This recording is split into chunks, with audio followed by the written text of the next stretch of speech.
बंदी छोड़ सतगुरु रामपाल जी परमेश्वर जी की जय हो।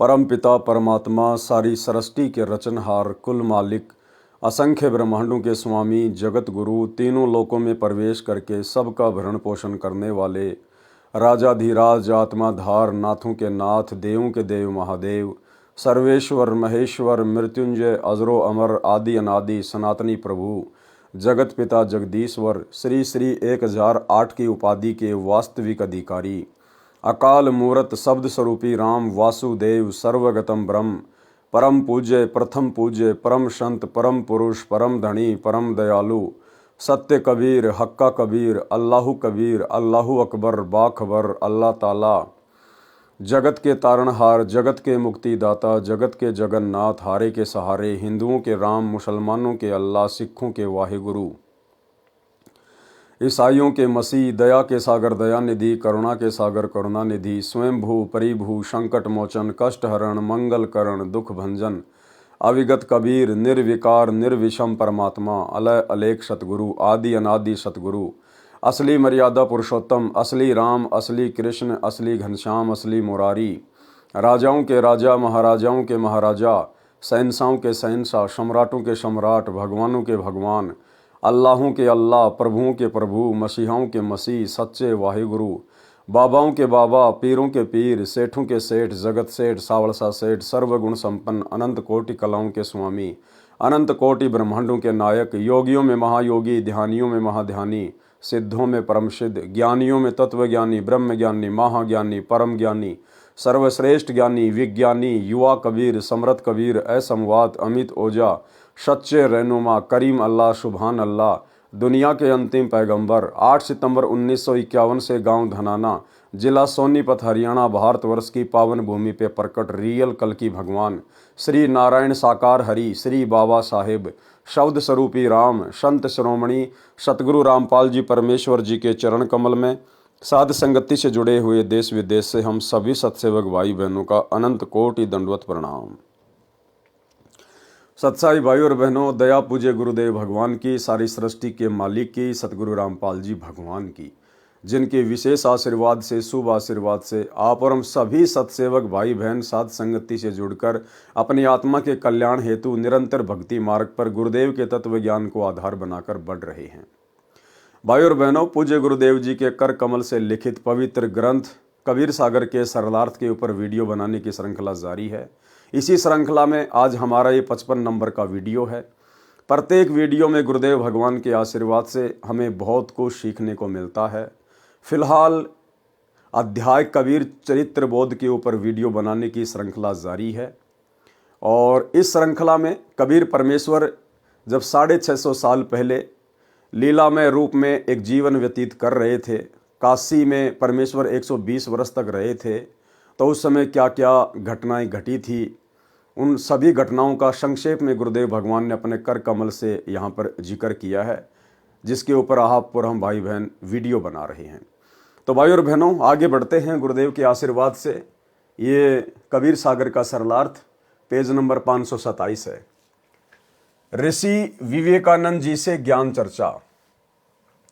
स्वामी रामानंद जी का एक शिष्य ऋषि विवेकानंद जी बहुत ही अच्छे प्रवचनकर्ता रूप में प्रसिद्ध था। ऋषि विवेकानंद जी को काशी शहर के एक क्षेत्र का उपदेशक नियुक्त किया हुआ था। उस क्षेत्र के व्यक्ति ऋषि विवेकानंद जी के धारा प्रवाह प्रवचनों को सुनकर उनकी प्रशंसा किए बिना नहीं रहते थे। उनकी कॉलोनी में बहुत प्रतिष्ठा बनी थी। प्रतिदिन की तरह ऋषि विवेकानंद जी विष्णु पुराण से कथा सुना रहे थे। कह रहे थे, भगवान विष्णु सर्वेश्वर है, अविनाशी अजन्मा है, सर्वसृष्टि रचनहार तथा पालनहार है, इनके कोई जन्मदाता माता पिता नहीं है, ये स्वयंभू है। ये ही त्रेता युग में अयोध्या के राजा दशरथ जी के घर माता कौशल्या देवी की पवित्र कोख से उत्पन्न हुए थे तथा श्री रामचंद्र नाम से प्रसिद्ध हुए। समुद्र पर सेतु बनाया, जल पर पत्थर तैराए, लंकापति रावण का वध किया। श्री विष्णु भगवान ने द्वापर युग में श्री कृष्ण चंद्र भगवान का अवतार धार कर वासुदेव जी के रूप में माता देवकी के गर्भ से जन्म लिया तथा कंस, केसी, शिशुपाल, जरासंध आदि दुष्टों का संहार किया। 5 वर्षीय बालक कबीर देव जी भी उस ऋषि विवेकानंद जी का प्रवचन सुन रहे थे। तथा सैकड़ों की संख्या में अन्य श्रोतागण भी उपस्थित थे। ऋषि विवेकानंद जी ने अपने प्रवचन को विराम दिया तथा उपस्थित श्रोताओं से कहा, यदि किसी को कोई प्रश्न करना है तो वह निसंकोच अपनी शंका का समाधान करा सकता है। बालक कबीर परमेश्वर खड़े हुए तथा ऋषि विवेकानंद जी से करबद्ध होकर प्रार्थना की कि हे ऋषि जी, आपने भगवान विष्णु जी के विषय में बताया कि ये अजन्मा है, अविनाशी है, इनके कोई माता पिता नहीं है। एक दिन एक ब्राह्मण श्री शिव पुराण के रुद्र संहिता अध्याय 6 व 7 को पढ़कर श्रोताओं को सुना रहे थे। ये दास भी उस सत्संग में उपस्थित था। शिव पुराण में लिखा है कि निराकार परमात्मा आकार में आया, वह सदाशिव काल रूपी ब्रह्म कहलाया। उसने अपने अंदर से एक स्त्री प्रकट की जो प्रकृति देवी, अष्टांगी, त्रिदेव जननी, शिवा आदि नामों से जानी जाती है। काल रूपी ब्रह्म ने एक काशी नामक सुंदर स्थान बनाया। वहां दोनों शिव तथा शिवा अर्थात काल रूपी ब्रह्म तथा दुर्गा पति पत्नी रूप में निवास करने लगे। कुछ समय पश्चात दोनों के संभोग से एक लड़का उत्पन्न हुआ, उसका नाम विष्णु रखा। इसी प्रकार दोनों के रमण करने से एक पुत्र उत्पन्न हुआ, उसका नाम ब्रह्मा रखा तथा कमल के फूल पर डालकर अचेत कर दिया। फिर अध्याय 9 के अंत में लिखा है कि ब्रह्मा रजगुण है, विष्णु सतगुण है तथा शंकर तमगुण है, परंतु सदाशिव इनसे भिन्न है, वह गुणातीत है। यहाँ पर सदाशिव के अतिरिक्त 3 देव श्री ब्रह्मा, श्री विष्णु तथा श्री शिव जी भी हैं। इससे सिद्ध हुआ कि इन तीनों देवताओं की जननी दुर्गा अर्थात प्रकृति देवी है तथा पिता काल ब्रह्म है। इन तीनों प्रभुओं विष्णु आदि का जन्म हुआ है, इनके माता पिता भी हैं। एक दिन मैंने एक ब्राह्मण द्वारा श्री देवी पुराण के 3 स्कंद में अध्याय 4 व 5 में सुना था कि जिसमें भगवान विष्णु ने कहा है, इन प्रकृति देवी अर्थात दुर्गा को मैंने पहले भी देखा था। मुझे अपने बचपन की याद आई है। मैं एक वट वृक्ष के नीचे पालने में लेटा हुआ था। ये मुझे पालने में झुला रही थी। उस समय मैं बालक रूप में था। प्रकृति देवी के निकट जाकर तीनों देव श्री ब्रह्मा, श्री विष्णु तथा श्री शिव जी करबद्ध होकर खड़े हो गए। भगवान विष्णु ने देवी की स्तुति की, तुम शुद्ध स्वरूपा हो, ये संसार तुम्ही से उद्भासित हो रहा है। हमारा आविर्भाव अर्थात जन्म तथा तिरोभाव अर्थात मृत्यु होती है। हम अविनाशी नहीं हैं, तुम अविनाशी हो, प्रकृति देवी हो। भगवान शंकर बोले, हे माता, यदि आप ही के गर्भ से भगवान विष्णु तथा भगवान ब्रह्मा का जन्म हुआ है तो क्या मैं तमोगुणी लीला करने वाला शंकर आपका पुत्र नहीं हुआ, अर्थात मुझे भी जन्म देने वाली तुम ही हो। हे ऋषि विवेकानंद जी, आप कह रहे हो कि पुराणों में लिखा है कि भगवान विष्णु के तो कोई माता पिता नहीं, ये अविनाशी है। इन पुराणों का ज्ञानदाता एक श्री ब्रह्मा जी है तथा लेखक भी एक ही श्री व्यास जी है, जबकि पुराणों में तो भगवान विष्णु नासवान लिखे हैं, इनके माता पिता का नाम भी लिखा है। क्यों जनता को भ्रमित कर रहे हो? कबीर वेद पढ़े पर भेद न जाने, बाचे पुराण 18, जड़ को अंधा पान खिलावे भूले सृजनहारा। कबीर परमेश्वर जी के मुख कमल से उपरोक्त पुराणों में लिखा उल्लेख सुनकर ऋषि विवेकानंद अति क्रोधित हो गया तथा उपस्थित श्रोताओं से बोले, ये बालक झूठ बोल रहा है, पुराणों में ऐसा नहीं लिखा है। उपस्थित श्रोताओं ने भी सहमति व्यक्त की कि हे ऋषि जी, आप सत्य कह रहे हो, ये बालक क्या जाने पुराणों के गूढ़ रहस्यों को। आप विद्वान पुरुष, परम विवेकशील हो, आप इस बच्चे की बातों पर ध्यान ना दो। ऋषि विवेकानंद जी ने पुराणों को उसी समय देखा जिसमें सारा विवरण विद्यमान था, परंतु मान हानि के डर से अपने झूठे वक्तव्य पर ही दृढ़ रहते हुए कहा, हे बालक, तेरा क्या नाम है? तू किस जाति में जन्मा है? तूने तिलक लगाया है? क्या तूने कोई गुरु धारण किया है? शीघ्र बताइए। कबीर परमेश्वर जी ने बोलने से पहले ही श्रोता बोले, हे ऋषि जी, इसका नाम कबीर है, ये नीरू जुलाई का पुत्र है। कबीर जी बोले, ऋषि जी, मेरा यही परिचय है जो श्रोताओं ने आपको बताया, मैंने गुरु धारण कर रखा है। ऋषि विवेकानंद जी ने पूछा, क्या नाम है तेरे गुरुदेव का? परमेश्वर कबीर जी ने कहा, मेरे पूज्य गुरुदेव वही हैं जो आपके गुरुदेव हैं, उनका नाम है पंडित रामानंद स्वामी। जुलाहे के बालक कबीर परमेश्वर जी के मुख कमल से स्वामी रामानंद जी को अपना गुरु जी बताने से ऋषि विवेकानंद जी ने ज्ञान चर्चा का विषय बदलकर परमेश्वर कबीर जी को बहुत बुरा भला कहा तथा श्रोताओं को भड़काने व वास्तविक विषय भुलाने के मकसद से कहा, देखो रे भाइयों, ये कितना झूठा बालक है। ये मेरे पूज्य गुरुदेव श्री श्री 1008 स्वामी रामानंद जी को अपना गुरु जी कह रहा है। मेरे गुरु जी तो इन अछूतों के दर्शन भी नहीं करते, शूद्रों का अंग भी नहीं छूते। अभी जाता हूँ गुरु जी को बताता हूँ। भाई श्रोताओं, आप सभी कल स्वामी जी के आश्रम पर आना सुबह सुबह। इस झूठे की कितनी पिटाई स्वामी रामानंद जी करेंगे। इसने हमारे गुरुदेव का नाम मिट्टी में मिलाया है। सर्व श्रोता बोले, ये बालक मूर्ख झूठा गवार है, आप विद्वान हो।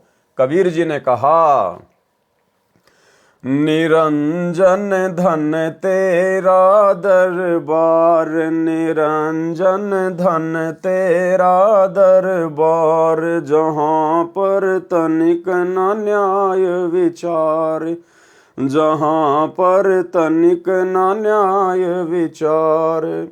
वैश्या ओढ़े मुल मुल खासा, गले मोतियों का हार, वैश्या ओढ़े मुल मुल खासा, गले मोतियों का हार।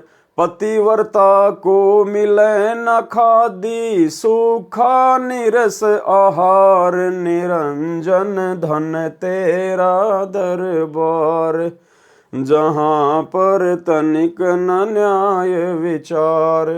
भाई पाखंडी की पूजा जग में संत को कह लबार, पाखंडी की पूजा जग में संत को कह लबार।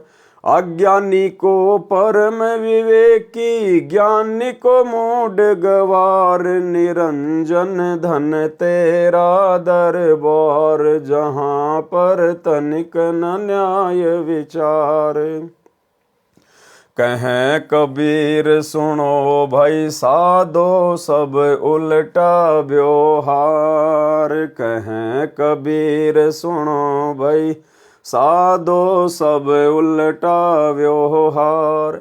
सच्चों को तो झूठ बतावे, इन झूठों का एतबार, निरंजन धन तेरा दरबार, जहाँ पर तनिक न न्याय विचार। बंदी छोड़ कबीर परमेश्वर जी अपने घर चले गए। वह ऋषि विवेकानंद अपने गुरु रामानंद स्वामी जी के आश्रम में गया तथा सर्व घटना की जानकारी बताई।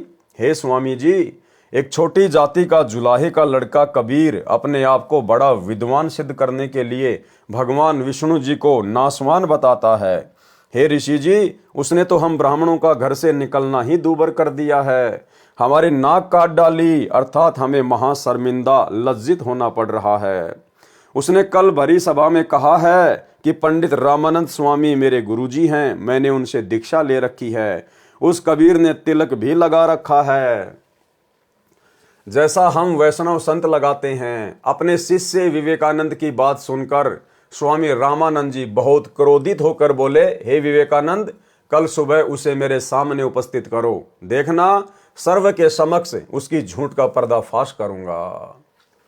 कबीर जी द्वारा स्वामी रामानंद जी के मन की बात जानना, ये सारी लीला कबीर परमात्मा अपनी प्यारी आत्मा श्री रामानंद जी को शरण में लेने के लिए कर रहे थे, क्योंकि यही पंडित रामानंद जी की आत्मा त्रेता युग में और सतयुग में जब परमेश्वर आए थे, एक पूरा जीवन उन्होंने लीला में जिया था। उस समय उनके मुंह बोले पिता की भूमिका निभाई थी, इसलिए परमेश्वर ने इस प्यारी आत्मा को अपनी शरण में लेना था और इस घटना के माध्यम से परमेश्वर आगे इसको अपनी शरण में लेंगे। दूसरे दिन विवेकानंद ऋषि अपने साथ 9 व्यक्तियों को लेकर जुलाहा कॉलोनी में नीरू के मकान के विषय में पूछने लगा कि नीरू का मकान कौन सा है। क्या लिख रहे हैं भाई और बहनों, ध्यान देना शब्दों पर। 9 व्यक्तियों को लेकर दूसरे दिन पंडित विवेकानंद 9 अन्य व्यक्तियों को लेकर जुलाहों की कॉलोनी में गया कबीर परमात्मा को लेने के लिए। अब भाइयों और बहनों, कौन जानता है कहाँ लिखा हुआ है कि 9 व्यक्ति गए थे, लेकिन यहाँ पर कौन लिख रहे हैं ये बात? पूज्य गुरुदेव भगवान। ये स्वयं कबीर परमात्मा है इनसे कुछ भी छुपा हुआ नहीं है, इनको सृष्टि का दाने दाने का ज्ञान है। तो 9 व्यक्ति पंडित विवेकानंद जी के साथ में गए थे उस दिन कबीर परमेश्वर जी को लाने के लिए।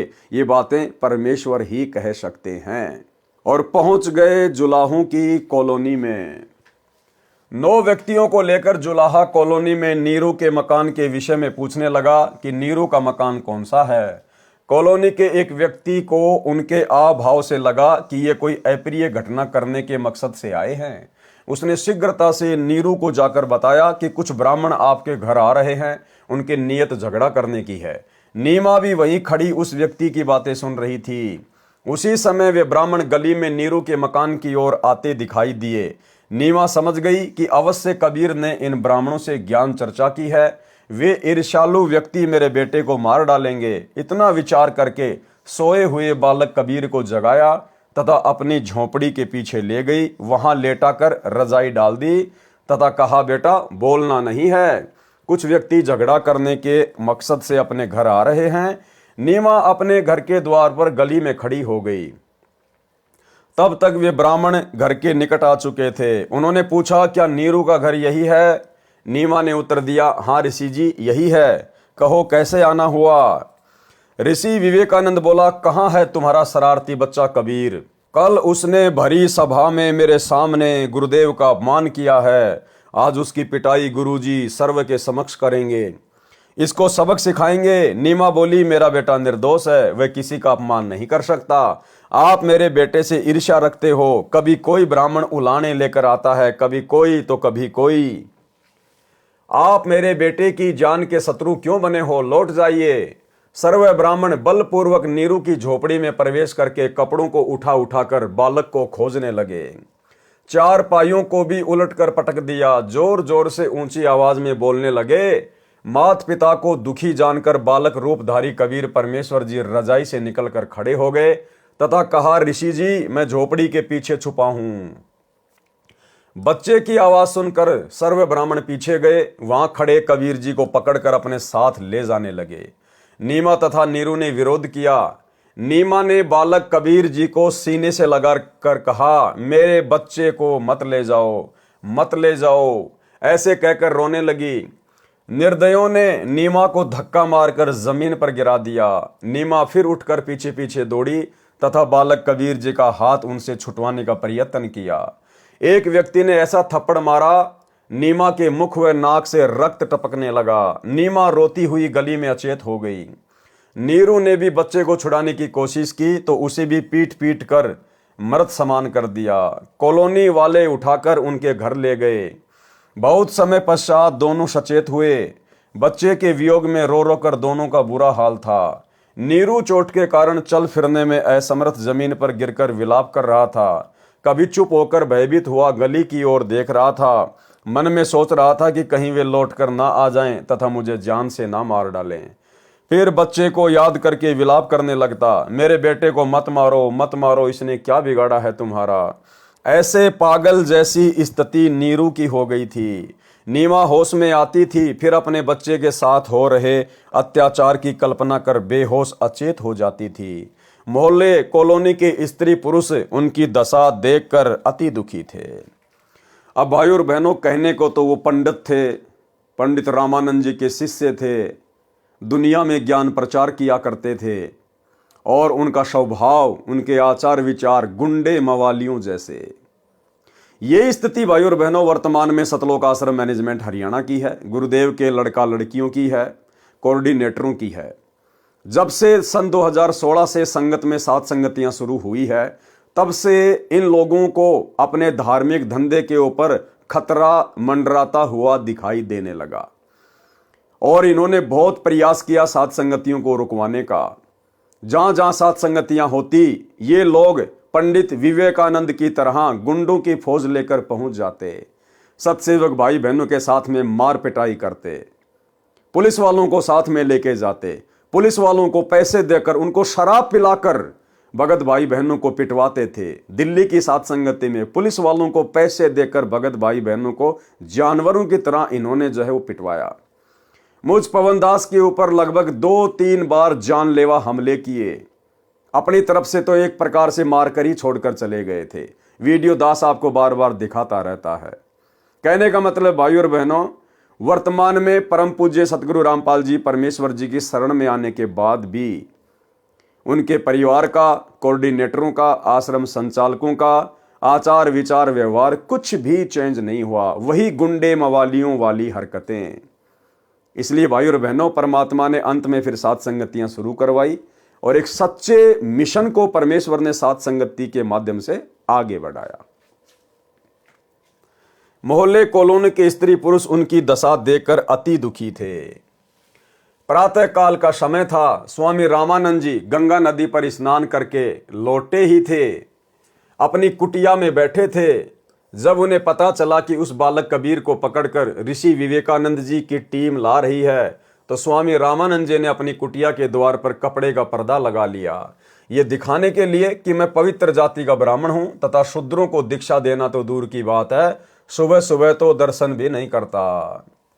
ऋषि विवेकानंद जी ने बालक कबीर देव जी को कुटिया के समक्ष खड़ा करके कहा, हे गुरुदेव, ये रहा वह झूठा बच्चा कबीर जुलाहा। उस समय ऋषि विवेकानंद जी ने अपने प्रचार क्षेत्र के व्यक्तियों को विशेष कर बुला रखा था, ये दिखाने के लिए कि ये कबीर झूठ बोलता है। स्वामी रामानंद जी कहेंगे, मैंने इसको कभी दीक्षा नहीं दी जिससे सर्व उपस्थित व्यक्तियों को ये बात जचेगी कि कबीर पुराणों के विषय में भी झूठ बोल रहा था, जिनके बारे में कबीर जी ने लिखा बताया था कि श्री विष्णु जी, श्री शिव जी तथा ब्रह्मा जी नासवान है, इनका जन्म होता है तथा मृत्यु भी होती है, तथा इनकी माता का नाम प्रकृति देवी दुर्गा है तथा पिता का नाम सदाशिव अर्थात काल ब्रह्म है। जिन हाथों से कबीर परमेश्वर को पकड़ कर लाए थे, उन सर्व व्यक्तियों ने अपने हाथ मिट्टी से रगड़ रगड़ कर धोए तथा सर्व उपस्थित व्यक्तियों के समक्ष बाल्टी में जल भरकर स्नान किया। सभी वस्त्र जो शरीर पर पहन रखे थे वे भी कूट कूट कर धोए। स्वामी रामानंद जी ने अपनी कुटिया के द्वार पर खड़े 5 वर्षीय बालक कबीर से ऊंची आवाज में प्रश्न किया, हे बालक, आपका क्या नाम है? कौन जाति में जन्म है? आपका भक्ति पंथ मार्ग कौन सा है? उस समय लगभग 1000 की संख्या में दर्शक उपस्थित थे। बालक कबीर जी ने भी आधीनता से ऊंची आवाज में उत्तर दिया, जाति मेरी जगत गुरु परमेश्वर है पंथ, गरीब दास लिखित पढ़े मेरा नाम निरंजन कंत। ए स्वामी सृष्टा मैं सृष्टि मेरे तीर, दास गरीब अधर बसूं अविगत सत्य कबीर। गोता मारूं स्वर्ग में जा बैठूं पाताल, गरीब दास ढूंढत फिरूं हीरे माणिक लाल। भावार्थ, कबीर जी ने कहा, हे स्वामी रामानंद जी, परमेश्वर के घर कोई जाति नहीं है। आप विद्वान पुरुष होते हुए वर्ण भेद को महत्व दे रहे हो। मेरी जाति व नाम तथा भक्ति पंथ जानना चाहते हो तो सुनो। मेरा नाम वही कबीर देव है जो वेदों में लिखा है, जिसे आप जी पढ़ते हो। मैं वह निरंजन माया रहित कंत सर्व का पति अर्थात सबका स्वामी हूँ। मैं ही सर्व सृष्टि रचनहार सृष्टा हूँ। ये सृष्टि मेरे ही आश्रित तीर यानी किनारे है। मैं ऊपर सत्य लोक में निवास करता हूँ। मैं वह अमर अव्यक्त अविगत सत्य कबीर हूँ, जिसका वर्णन गीता अध्याय 8 श्लोक 20 से 22 में है। हे स्वामी जी, गीता अध्याय 7 श्लोक 24 में गीता ज्ञानदाता अर्थात काल ब्रह्म अपने विषय में बताता है कि ये मूर्ख मनुष्य समुदाय मुझ अव्यक्त को श्री कृष्ण रूप में व्यक्ति मान रहे हैं। मैं सबके समक्ष प्रकट नहीं होता। ये मनुष्य समुदाय मेरे इस अश्रेष्ठ अटल नियम से अपरिचित है। गीता अध्याय 7 श्लोक 25 में कहा है कि मैं गीता ज्ञानदाता अपनी योग माया अर्थात सिद्धि शक्ति से छिपा हुआ अपने वास्तविक रूप में सबके समक्ष प्रत्यक्ष नहीं होता। ये अज्ञानी जन समुदाय मुझ श्री कृष्ण व राम आदि की तरह माता से जन्म लेने वाले प्रभु को तथा अविनाशी जो अन्य अव्यक्त परमेश्वर है उसको नहीं जानते। हे स्वामी रामानंद जी, गीता अध्याय 7 श्लोक 24-25 में गीता ज्ञानदाता काल ब्रह्म क्षर पुरुष ने अपने को अव्यक्त कहा है। ये प्रथम अव्यक्त प्रभु हुआ। अब सुनो दूसरे तथा तीसरे अव्यक्त प्रभुओं के विषय में। गीता अध्याय 8 श्लोक 18-19 में गीता ज्ञानदाता ने अपने से अन्य अव्यक्त परमात्मा का वर्णन किया है। कहा है, ये सर्व चराचर प्राणी दिन के समय अव्यक्त परमात्मा से उत्पन्न होते हैं, रात्रि के समय उसी में लीन हो जाते हैं। यह जानकारी काल ब्रह्म ने अपने से अन्य अव्यक्त प्रभु पर ब्रह्म अर्थात अक्षर ब्रह्म के विषय में दी है। यह दूसरा अव्यक्त अविगत प्रभु हुआ। तीसरे अव्यक्त अविगत परमात्मा अर्थात परम अक्षर ब्रह्म के विषय में गीता अध्याय 8 श्लोक 20 से 22 में कहा है कि जिस अव्यक्त प्रभु का गीता अध्याय 8 श्लोक 18-19 में वर्णन किया है वह पूर्ण प्रभु नहीं है, वह भी वास्तव में अविनाशी प्रभु नहीं है, परंतु उस अव्यक्त जिसका विवरण उपरोक्त श्लोक 18-19 में है उससे भी अति परे दूसरा जो सनातन अव्यक्त भाव है वह परम दिव्य परमेश्वर सब भूतों यानी प्राणियों के नष्ट होने पर भी नष्ट नहीं होता। वह अक्षर अव्यक्त अविनाशी अविगत अर्थात वास्तव में अविनाशी अव्यक्त प्रभु इस नाम से कहा गया है। उसी अक्षर अव्यक्त की प्राप्ति को परम गति कहते हैं। जिस दिव्य परम परमात्मा को प्राप्त होकर साधक वापस लौटकर इस संसार में नहीं आते, इसी का विवरण गीता अध्याय 15 श्लोक 1 से 4 तथा श्लोक 16-17 में भी है। वह धाम अर्थात जिस लोक में वह अविनाशी परमात्मा रहता है वह धाम मेरे वाले लोक ब्रह्म लोक से श्रेष्ठ है। हे पार्थ, जिस अविनाशी परमात्मा के अंतर्गत सर्व प्राणी हैं, जिस सच्चिदानंद घन परमात्मा से यह समस्त जगत परिपूर्ण है, वह सनातन अव्यक्त परमेश्वर तो अनन्य भक्ति से प्राप्त होने योग्य है। गीता अध्याय 8 श्लोक 20, 21, 22। हे स्वामी रामानंद जी, मैं वही तीसरी श्रेणी वाला अविगत सत्य अविनाशी भाव वाला परमेश्वर कबीर हूं, जिसे वेदों में कबीर देव कहा है, वही कबीर देव मैं कहलाता हूं। हे स्वामी रामानंद जी, सर्व सृष्टि को रचने वाला सृष्टा मैं ही हूं। मैं ही आत्मा का आधार, जगत गुरु, जगत पिता, बंधु तथा जो सत्य साधना करके सत्य लोक जा चुके हैं उनको सतलोक पहुंचाने वाला मैं ही हूं। काल ब्रह्म की तरह धोखा न देने वाले स्वभाव वाला कबीर देव मैं ही हूं, जिसका प्रमाण अथर्ववेद कांड 4 अनुवाक 1 मंत्र 7 में लिखा है। कांड नंबर 4 अनुवाक नंबर 1 मंत्र नंबर 7। यहां पर इसका हिंदी अनुवाद है, केवल हिंदी अनुवाद। जो अचल अर्थात अविनाशी जगत पिता, भक्तों का वास्तविक साथी अर्थात आत्मा का आधार, बड़ा स्वामी अर्थात परमेश्वर व जगत गुरु तथा विनम्र पुजारी अर्थात विधिवत साधक को सुरक्षा के साथ सतलोक ले गए हुओं को यानी जो मोक्ष प्राप्त कर चुके हैं उनको सतलोक ले जाने वाला, सर्व ब्रह्मांडों की रचना करने वाला, जगदम्बा अर्थात माता वाले गुणों से भी युक्त, काल की तरह धोखा न देने वाले स्वभाव अर्थात गुणों वाला, ज्यों का त्यों अर्थात वैसा ही वह है। आप कबीर देव हैं अर्थात भाषा भिन्न इसे कबीर परमेश्वर भी कहते हैं। भावार्थ, इस मंत्र में यह भी स्पष्ट कर दिया कि उस परमेश्वर का नाम कबीर देव अर्थात कबीर परमेश्वर है जिसने सर्व रचना की है। जो परमेश्वर अचल अर्थात वास्तव में अविनाशी, गीता अध्याय 15 श्लोक 16-17 में भी प्रमाण है। जगत गुरु परमेश्वर आत्माधार जो पूर्ण मुक्त होकर सतलोक गए हैं यानी जो मोक्ष प्राप्त कर चुके हैं उनको सतलोक ले जाने वाला, सर्व ब्रह्मांडों का रचनहार, काल की तरह धोखा न देने वाला, ज्यों का त्यों वह स्वयं कबीर देव अर्थात कबीर प्रभु है। यही परमेश्वर सर्व ब्रह्मांडों व प्राणियों को अपनी शब्द शक्ति से उत्पन्न करने के कारण जनिता माता भी कहलाता है, तथा पितरम पिता तथा बंधु भाई भी वास्तव में यही है, तथा देव परमेश्वर भी यही है। इसलिए इसी कबीर देव कबीर परमेश्वर की स्तुति किया करते हैं। तमेव माता च पिता तमेव, तमेव बंधु च सखा तमेव, तमेव विद्या च द्रविणम तमेव, तमेव सर्व मम देव देव। इसी परमेश्वर की महिमा का पवित्र ऋग्वेद मंडल नंबर 1 सूक्त नंबर 24 में विस्तृत विवरण है। 5 वर्षीय बालक के मुख से वेदों व गीता के गूढ़ रहस्यों को सुनकर ऋषि रामानंद जी आश्चर्यचकित रह गए तथा क्रोधित होकर अपशब्द कहने लगे। रामानंद अधिकार सुन जुल्हा अक जगदीश, दास गरीब विलंब ना ताहि नवावत शीस।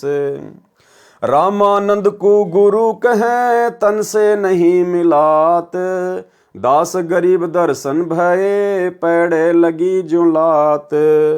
पंथ चलत ठोकर लगी राम नाम कह दीन, दास गरीब कसर नहीं सीख लई परवीन। आड़ा पर्दा लाए कर रामानंद भोजंत, दास गरीब कुलंग छबे अधर डाक कुदंत। कौन जाति कुल पंथ है कौन तुम्हारा नाम, दास गरीब आधीन गति बोलत है बलि जाऊं। जाति हमारी जगत गुरु परमेश्वर है पंथ, दास गरीब लिखित पर नाम निरंजन कंत। रे बालक सुंदर बुद्धि घटमट तन आकार, दास गरीब दर्द लग्या हो बोले सिरजनहार। तुम मोमन के पालवा जुल्हे के घर बास, दास गरीब अज्ञान गति एता दृढ़ विश्वास। मान बड़ाई छोड़ कर बोलो बालक बहन, दास गरीब अधम मुखी एता तुम घट फैन। तर्क तलु से बोले ते रामानंद सुर ज्ञान, दास गरीब कुजाती है आखिर नीच निदान। परमेश्वर कबीर जी कबीर देव ने प्रेम पूर्वक उत्तर दिया। मैं के बदन खुलास कर सुनी स्वामी परवीन, दास गरीब मनी मरे मैं आजिज आधीन। मैं अविगत गत से परे चारों वेद से दूर, दास गरीब दसों दिशा सकल सिंध भरपूर। सकल सिंध भरपूर हूँ खालिक हमरा नाम, दास गरीब अजाति हूँ तै जो कहा बलि जाऊं। जाति पाति मेरे नहीं नहीं बस्ती नहीं गाम, दास गरीब अनिन गति नहीं हमारे चाम। नाद बिंद मेरे नहीं नहीं गुदा नहीं गात, दास गरीब शब्द सजा नहीं किसी का साथ। सब संगी बिछरू नाही आदि अंत बहु जाई, दास गरीब सकल बसों बाहर भीतर माही। ए स्वामी सृष्टा में सृष्टि हमारे तीर, दास गरीब अधर बसों अविगत सत्य कबीर।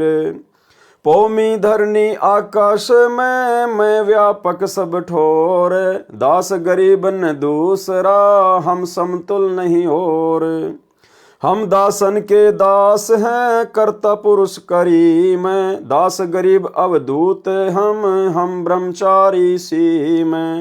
सुन रामानंद राम हम मैं बावन नरसिंह, दास गरीब कली कली हम ही से कृष्ण अभंग। हम ही से इंद्र कुबेर है ब्रह्मा विष्णु महेश, दास गरीब धर्म ध्वजा धरणी रसातल शेष। सुन स्वामी सतभाख हूँ झूठ न हमरे रिंच, दास गरीब हम रूप बिना और सकल परपंच। गोता लाऊं स्वर्ग से फिर बैठूं पाताल, गरीब दास ढूंढत फिरूं हीरे माणिक लाल। इस दरिया कंकर बहुत लाल कहीं कहीं ठाव, गरीब दास माणिक चुगे हम मुरजीवा नाव। मुरजीवा माणिक चुगे कंकर पत्थर डारी, दास गरीब डोरी अगम उतरो शब्द आधार। स्वामी रामानंद जी ने कहा, अरे कुजात अर्थात शूद्र, छोटा मुंह बड़ी बात, तू अपने आप को परमात्मा कहता है, तेरा शरीर हाड़ मांस व रक्त निर्मित है। तू अपने आप को अविनाशी परमात्मा कहता है, तेरा जुलाई के घर जन्म है, फिर भी अपने आप को अजन्मा अविनाशी कहता है, तू कपटी बालक है। परमेश्वर कबीर जी ने कहा, ना मैं जन्मूं ना मरूं जो मैं आऊं त्यो जाऊं, गरीब दास सतगुरु भेद से लखो हमारा दाव। सुन रामानंद राम मैं मुझसे ही बावन नरसिंह, दास गरीब युग युग हम से ही हुए कृष्ण अभंग। भावार्थ, कबीर जी ने उत्तर दिया, हे रामानंद जी, मैं न तो जन्म लेता हूँ न मृत्यु को प्राप्त होता हूँ। मैं 84 लाख प्राणियों के शरीरों में आने, जन्म लेने व जाने, मृत्यु होने के चक्कर से भी रहित हूँ। मेरी विशेष जानकारी किसी तत्वदर्शी संत सतगुरु से ज्ञान को सुनकर प्राप्त करो। गीता अध्याय 4 श्लोक 34 तथा यजुर्वेद अध्याय 40 मंत्र 10 व 13 में वेद ज्ञानदाता स्वयं कह रहा है कि उस पूर्ण परमात्मा के तत्व वास्तविक ज्ञान से मैं अपरिचित हूं। उस तत्व ज्ञान को तत्वदर्शी संतों से सुनो, उन्हें दंडवत प्रणाम करो, अति विनम्र भाव से परमात्मा के पूर्ण मोक्ष मार्ग के विषय में ज्ञान प्राप्त करो। जैसी भक्ति विधि से तत्वदर्शी संत बताए वैसे साधना करो।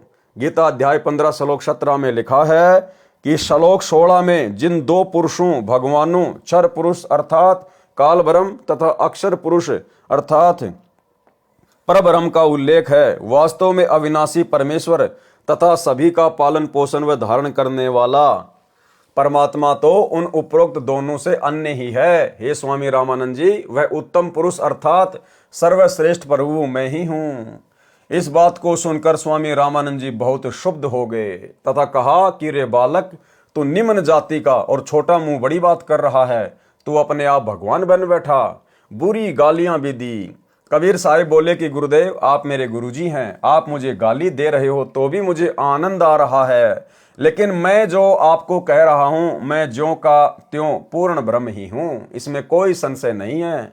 इस बात को सुनकर रामानंद जी ने कहा कि ठहर जा, तेरी तो लंबी कहानी बनेगी, तो ऐसे नहीं मानेगा, मैं पहले अपनी पूजा पाठ कर लेता हूं। रामानंद जी ने कहा कि इसको बैठाओ, मैं पहले अपनी कुछ क्रिया रहती है वह कर लेता हूं, बाद में इससे निपटूंगा। स्वामी रामानंद जी क्या क्रिया करते थे? भगवान विष्णु जी की एक काल्पनिक मूर्ति बनाते थे, अपने मन में काल्पनिक मूर्ति बनाया करते थे। सामने मूर्ति दिखाई देने लग जाती थी, जैसे कर्मकांड करते हैं। भगवान की मूर्ति के पहले वाले सारे कपड़े उतार कर उनको जल से स्नान करवाकर फिर स्वच्छ कपड़े भगवान ठाकुर को पहनाकर गले में माला डालकर तिलक लगाकर मुकुट रख देते हैं। रामानंद जी कल्पना कर रहे थे, कल्पना करके भगवान की काल्पनिक मूर्ति बनाई। श्रद्धा से जैसे नंगे पैरों जाकर आप ही गंगा जल लाए हों, ऐसी अपनी भावना बनाकर ठाकुर जी की मूर्ति के कपड़े उतारे, फिर स्नान करवाया तथा नए वस्त्र पहना दिए, तिलक लगा दिया, मुकुट रख दिया और माला डालनी भूल गए। कंठी न डालें तो पूजा अधूरी, और मुकुट रख दिया तो उस दिन मुकुट उतारा नहीं जा सकता, उस दिन मुकुट उतार दें तो पूजा खंडित। स्वामी रामानंद जी अपने आप को कोस रहे हैं कि इतना जीवन हो गया मेरा, कभी भी ऐसी गलती जिंदगी में नहीं हुई थी। प्रभु, आज मुझ पापी से क्या गलती हुई है? यदि मुकुट उतारूं तो पूजा खंडित। उसने सोचा कि मुकुट के ऊपर से कंठी माला डालकर देखता हूं। कल्पना से कर रहे हैं, कोई सामने मूर्ति नहीं और पर्दा लगा है। कबीर साहिब दूसरी ओर बैठे हैं, मुकुट में माला फंस गई, आगे नहीं जा रही थी, जैसे शौपन देख रहे हों। रामानंद जी ने सोचा, अब क्या करूं? हे भगवान, आज तो मेरा सारा दिन ही व्यर्थ गया, आज की मेरी भक्ति कमाई व्यर्थ गई। क्योंकि जिसको परमात्मा की कसक होती है, उसका एक नित्य नियम भी रह जाए तो उसको दर्द बहुत होता है। जैसे इंसान की जेब कट जाए और फिर बहुत पश्चाताप करता है।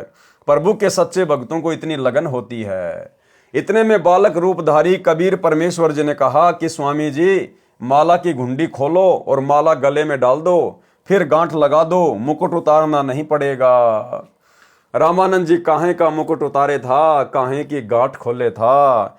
कुटिया के सामने लगा पर्दा भी स्वामी रामानंद जी ने अपने हाथ से फेंक दिया और ब्राह्मण समाज के सामने उस कबीर परमेश्वर को सीने से लगा लिया। रामानंद जी ने कहा कि हे भगवान, आपका तो इतना कोमल शरीर है जैसे रुई हो, आपके शरीर की तुलना में मेरा तो पत्थर जैसा शरीर है। एक तरफ तो प्रभु खड़े हैं और एक तरफ जाति व धर्म की दीवार है। प्रभु चाहने वाली पुण्यात्माएं धर्म की बनावटी दीवार को तोड़ना श्रेयकर समझते हैं। वैसा ही स्वामी रामानंद जी ने किया। सामने पूर्ण परमात्मा को पाकर न जाति देखी, न धर्म देखा, न छुआछात, केवल आत्म कल्याण देखा। इसे ब्राह्मण कहते हैं। बोलत रामानंद जी हम गड़बड़ा सुकाल, गरीबदास पूजा कर मुकुट फही जदिमाल। सेवा करो संभाल कर सुनी स्वामी सुर ज्ञान, गरीबदास सिर मुकुट धरी माला अटकी जान। स्वामी घुंडी खोल कर फिर माला गल डार, गरीबदास इस भजन को जानत है करतार।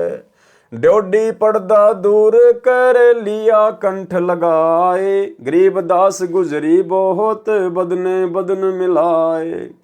मन की पूजा तुम लखी मुकुट माल पर बेस, गरीबदास गति को लखै कौन वरण क्या भेष।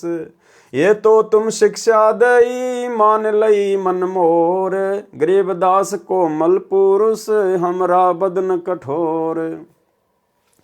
कबीर देव द्वारा ऋषि रामानंद के आश्रम में 2 रूप धारण करना। स्वामी रामानंद जी ने परमेश्वर कबीर जी से कहा कि आपने झूठ क्यों बोला। कबीर परमेश्वर जी बोले, कैसा झूठ स्वामी जी। स्वामी रामानंद जी ने कहा कि आप कह रहे थे कि आपने मेरे से नाम ले रखा है, आपने मेरे से उपदेश कब लिया। बालक रूपधारी कबीर परमेश्वर जी बोले, एक समय आप स्नान करने के लिए पंचगंगा घाट पर गए थे, मैं वहां लेटा हुआ था, आपके पैरों की खड़ाऊ मेरे सिर में लगी थी, आपने कहा था कि बेटा राम राम बोलो। रामानंद जी बोले, हाँ अब कुछ याद आया, परंतु वह तो बहुत छोटा बच्चा था, क्योंकि उस समय 5 वर्ष की आयु के बच्चे बहुत बड़े हो जाया करते थे तथा 5 वर्ष के बच्चे के शरीर तथा 2.5 वर्ष के बच्चे के शरीर में दुगना अंतर हो जाता है। कबीर परमेश्वर जी ने कहा, स्वामी जी देखो मैं ऐसा था। स्वामी रामानंद जी के सामने ही खड़े हैं और एक 2.5 वर्षीय बच्चे का दूसरा रूप बनाकर किसी सेवक की वहां पर चारपाई बिछी थी, उसके ऊपर विराजमान हो गए। रामानंद जी ने 6 बार तो इधर देखा और 6 बार उधर देखा, फिर आंखें मल मल कर देखा कि कहीं तेरी आंखें धोखा तो नहीं खा रही हैं। इस प्रकार देख ही रहे थे कि इतने में कबीर परमेश्वर जी का छोटे वाला रूप हवा में उड़ा और कबीर परमेश्वर जी के बड़े 5 वर्ष वाले स्वरूप में समा गया। 5 वर्ष वाले स्वरूप में कबीर परमेश्वर जी रह गए। रामानंद जी बोले कि मेरा संशय मिट गया कि आप ही पूर्ण ब्रह्म हो। हे परमेश्वर, आपको कैसे पहचान सकते हैं? आप किस जाति में उत्पन्न तथा कैसी वेशभूषा में खड़े हो? हम नादान प्राणी आपके साथ वाद विवाद करके दोषी हो गए, क्षमा करना परमेश्वर। कबीर देव, मैं आपका अनजान बच्चा हूं। रामानंद जी ने फिर अपनी अन्य शंकाओं का निवारण करवाया। शंका, हे कबीर देव, मैं राम राम कोई मंत्र शिष्यों को जाप करने को नहीं देता। यदि आपने मुझसे दीक्षा ली है तो वह मंत्र बताइए जो मैं शिष्य को जाप करने को देता हूं। उत्तर कबीर देव का, हे स्वामी जी, आप ओम नाम जाप करने को देते हो तथा ओम भगवते वासुदेवाय नमः का जाप तथा विष्णु स्तोत्र की आवर्ती की भी आज्ञा देते हो। फिर शंका, आपने जो मंत्र बताया ये तो सही है, एक शंका और है, उसका भी निवारण कीजिए। मैं जिसे शिष्य बनाता हूं उसे एक चिन्ह देता हूं, वह आपके पास नहीं है। उत्तर बंदी छोड़ कबीर जी बोले, हे गुरुदेव, आप तुलसी की लकड़ी के एक मणके की कंठी माला गले में पहनने के लिए देते हो। ये देखो गुरुजी, उसी दिन आपने अपनी कंठी गले से निकाल कर मेरे गले में पहनाई थी। ये कहते हुए कबीर देव ने अपने कुर्ते के नीचे गले में पहनी वही कंठी माला सार्वजनिक कर दी। रामानंद जी समझ गए ये कोई साधारण बच्चा नहीं है, ये प्रभु का भेजा हुआ कोई तत्वदर्शी आत्मा है, इससे ज्ञान चर्चा करनी चाहिए। चर्चा के विषय को आगे बढ़ाते हुए स्वामी रामानंद जी बोले, हे बालक कबीर, आप अपने आप को परमेश्वर कहते हो, परमात्मा ऐसा अर्थात मनुष्य जैसा थोड़े है। हे कबीर जी, उस स्थान परम धाम को यदि एक बार दिखा दें तो मन शांत हो जाएगा। मैं वर्षों से ध्यान योग अर्थात हठ योग करता हूं। मैं समाधिस्थ होकर आकाश में बहुत ऊपर तक सैर कर आता हूं। परमेश्वर कबीर जी ने कहा, हे स्वामी जी, आप समाधिस्थ होइए। स्वामी रामानंद जी का हठ योग यानी ध्यान मेडिटेशन करना नित्य का अभ्यास था। तुरंत ही समाधिस्थ हो गए। समाधि दशा में स्वामी जी की सुरती यानी ध्यान त्रिवेणी तक जाती थी। त्रिवेणी पर 3 रास्ते हो जाते हैं। बाया रास्ता धर्मराज के लोक तथा ब्रह्मा विष्णु तथा शिव जी के लोकों में तथा स्वर्ग लोक आदि को जाता है। दाया रास्ता 88,000 खेड़ों नगरियों की ओर जाता है। सामने वाला रास्ता ब्रह्मलोक को जाता है, वह ब्रह्मरंध्र भी कहा जाता है। स्वामी रामानंद जी कई जन्मों से साधना करते हुए आ रहे थे, इस कारण से इनका ध्यान तुरंत लग जाता था। बालक रूपधारी परमेश्वर कबीर जी स्वामी रामानंद जी को ध्यान में आगे मिले तथा वहां का सर्व भेद रामानंद जी को बताया। हे स्वामी जी, आपकी भक्ति साधना कई जन्मों की संचित है। जिस समय आप शरीर त्याग कर जाओगे, इस बाएं रास्ते से जाओगे। इस रास्ते में स्वचालित द्वार, ऑटोमेटिक खुलने वाले गेट लगे हैं।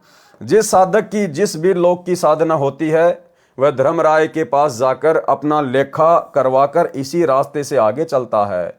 उसी लोक का द्वार अपने आप खुल जाता है, वह द्वार तुरंत बंद हो जाता है। वह प्राणी पुनः उस रास्ते से लौट नहीं सकता। उस लोक में समय पूरा होने के पश्चात पुनः उसी मार्ग से धर्मराज के पास आकर अन्य जीवन प्राप्त करता है। धर्मराज का लोक भी उसी बाईं ओर जाने वाले रास्ते में सर्वप्रथम है।